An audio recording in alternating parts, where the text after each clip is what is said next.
Labour's Deputy PM Angela Rayner is caught in a massive tax scandal. She's accused of dodging £40,000 in stamp duty by using a shady trust scheme for her £800,000 seaside home. Property expert Richard Blanca exposes her cunning plan on GB News. She transferred ownership to avoid taxes while ordinary Brits pay full price. This is hypocrisy at the highest level. First off, a massive cheers for all the support. After our last shout-out, the channel picked up 2,000 new subscribers in under 10 days. Absolutely brilliant. We honestly didn't see that coming. We're buzzing about it, and it's given us the push to aim for the next milestone. 10,000 subs. So, if you haven't jumped on board yet, hit that subscribe button and join this little family that's growing thanks to you. And don't forget to check the description. We've popped a few links down there if you fancy supporting us even more. There's an expectation that MPs will have a property in their constituency. Her children live there and also her ex-husband. And what's happened is she's no longer on the title of that property. So was she on the title before? Has she just changed it? Yes, I believe that she's changed it and it now belongs to a trust, which is for her children and also to her ex-husband. That means that magically she no longer owns a property. So if she buys another property, she doesn't have to pay additional stamp duty, which is an extra 5% of stamp duty, which a lot of people are up in arms about, particularly landlords who are wanting to expand their businesses and provide homes for renters who need them.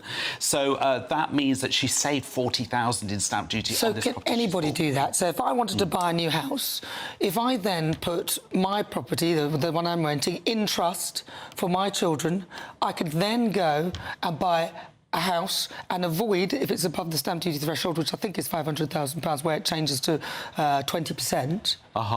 Could I then, or is it 5%? It's 5%. It's 5%, yeah. So I'm thinking of the amount. So then I could then buy a property and then I could avoid paying that higher rate. Well, I'm not a tax advisor, so you probably need to get... That's what she's done. Yeah, so she's some might say she's found a way, some would say with good intention she's given the property to her ex-husband and to her children. Well, to the children, probably. Yes, yeah. And some would say that that's a good way for having a clean break around a divorce, and that's kind of, you know, tidied up her relationship with that property.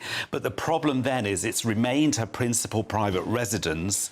Neighbours say she's not seen there very often, and she's then bought another property. To be fair, she's paying the council tax surcharge on that second property, but it wasn't deemed a second property for stamp duty purposes, and that's the problem. So the one in I should underline, that one is still deemed as her principal private residence, that's right, yes. And what's the benefit in doing that? The benefit in doing that is you don't pay capital gains tax at the moment. It might be changed by the government soon, but you don't pay capital gains tax on that when you sell it.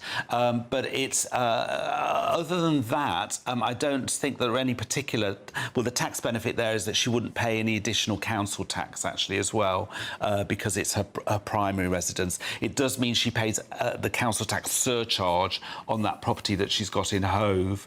But the bit that people are up in arms about is that saving of £40,000 of stamp duty, which is additional stamp duty, which everyone pays if you own more than one property. Yeah, and it's quite a bit of a pain, isn't it? Because if you're trying to sell a property and then the exchange happens before the sale of your property, then don't you still have to pay that extra? You do, and in fact, this has happened to my poor sister. She has still got the flat where she used to live because she wanted to move quickly to a cottage that she liked.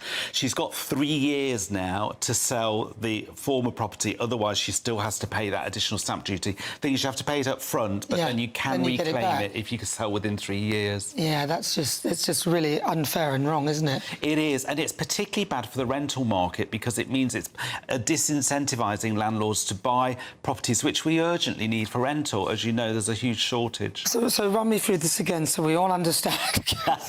Yes. I mean, because obviously she's taking good advice. She can afford it. She's in government. She can get the best advice, having told everybody that there's a shortage of homes and, you know, this, that and the other. It's not a good look, is it, having 3 homes? 3 homes available to you.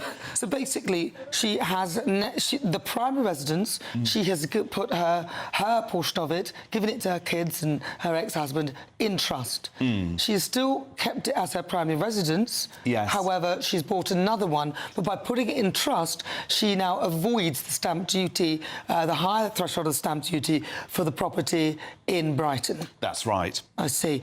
But she still pays the...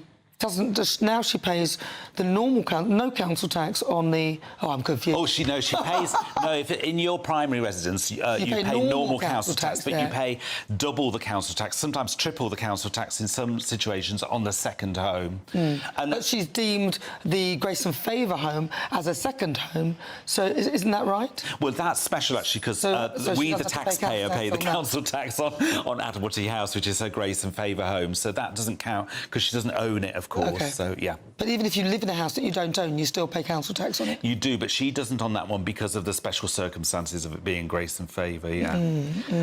So which one... So she does pay the normal council tax, so that's not the main thing? She does on Ashton-under-Lyme. She pays double, or the council tax surcharge, I think it's probably double in Hove, and then we pay the council tax on Admiralty House. But as I say, Nana, as someone who's in charge of trying to deal with the housing crisis, having 3 homes in this way is not a great look, is it? Not and really. Does question her judgment, I think.